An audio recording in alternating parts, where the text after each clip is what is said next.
Hi, my name is Frank Smith.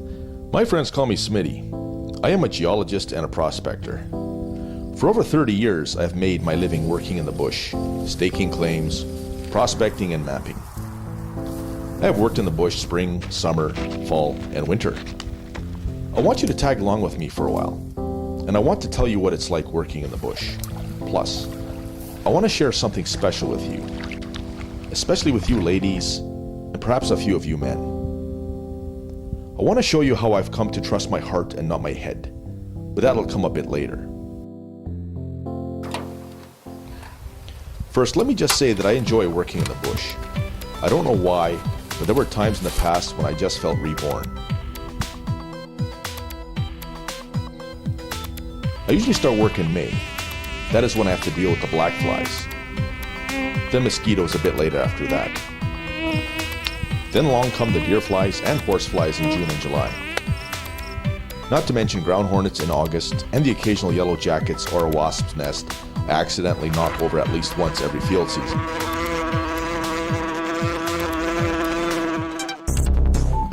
Of course you would think that by now I should be used to wood ticks and spiders down my shirt.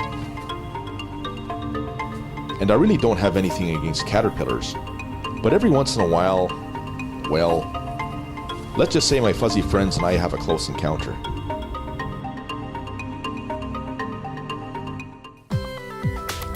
Did I mention that I always have bruised or banged up shins from hidden logs?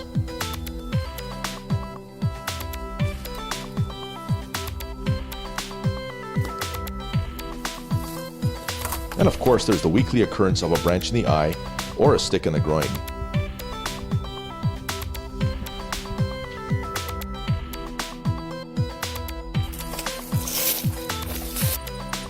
But you know what the real problem with my job is? It's only seasonal, and I can't get enough of it. Plus, you know what I have come to realize? There is justice in the land. Did you know it is only the female mosquitoes who bite me? They are the ones who want to stick their proboscis in me. But I'm left with a swelling or a bump under my skin. And after getting what they want from me, they just pull out and leave. Well, the way I figure it, ladies, it's payback time for what us guys do to you. Being in the bush is like being with a woman. Sometimes the branches gently stroke my face or body, and when I am surrounded by a bunch of trees, it seems as though the branches are reaching out to hug me. Mind you, every once in a while I get a bit out of line and I am put in my place. But let me get to telling you how I learned to trust my heart and not my head. For years I've always trusted my head. I trust what I can see, what I can hear, what I can touch, or just plain figure out. Take bears for example. I've gone for over 25 years without seeing any bears in the bush. That's because I use my head and my keen powers of observation. If there were a bear around, even within a quarter of a mile, I would know about it. That's the way things work out when a man trusts his head and not his heart. But something happened the other day that made me reconsider that approach. One day I got a fortune cookie at my favorite Chinese restaurant that said, "You'll see bones today."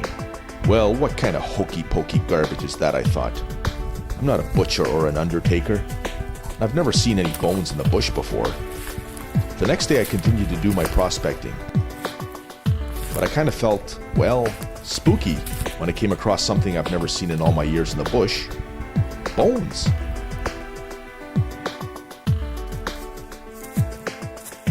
That evening after work, I went back to my favorite Chinese restaurant.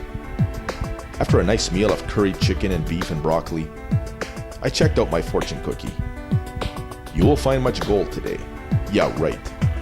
I've been in this business for over 25 years and made a good living, but I've never found gold. So the next day I go out to a new area to check out a showing I read about in an old northern miner magazine. But somehow my compass got all screwed up. Probably that damn iron formation again, I thought. No problem, I say to myself, I'll just use my GPS. But somehow the GPS got left on overnight, and the batteries were toast. So I figure, what the heck, I'll just finish my traverse. It's only a couple of 100 meters further. And besides, if I use all the skills I've learned over the years, it should only take me another 5 minutes to get there. I have about as much chance of getting lost as the eastern seaboard has of losing power.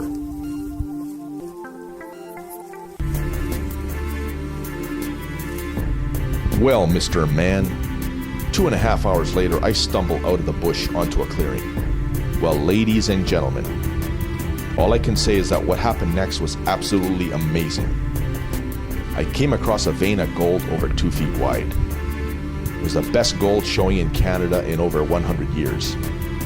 Some old prospector must have stripped the ground and then died before he could do anything about it. There was gold everywhere. And the ground was open, so I staked it and sold it to Knox Fort Resources. But you know what?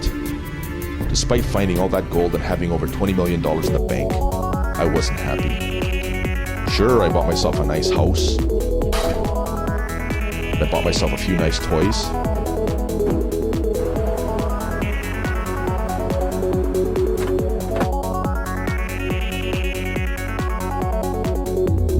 And I eat at some of the nicest and fanciest restaurants in town.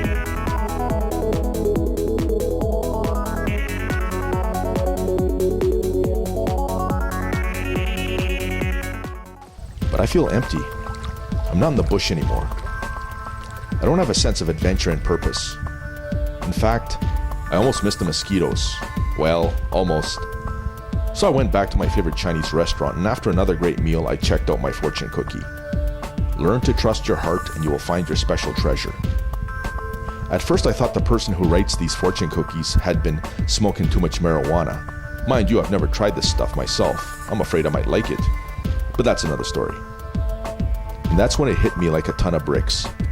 The only reason I found the golden sidewalk was because I didn't trust my head.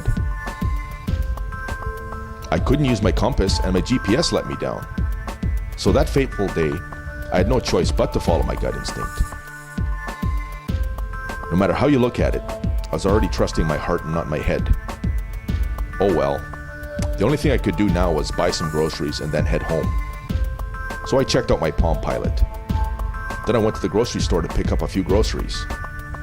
What happened next can only be described as accidental, coincidental, and miraculous. Somehow I had bumped into this woman and she dropped her wallet. My head said, "Turn it into the manager," but my heart said, "Return it to her personally."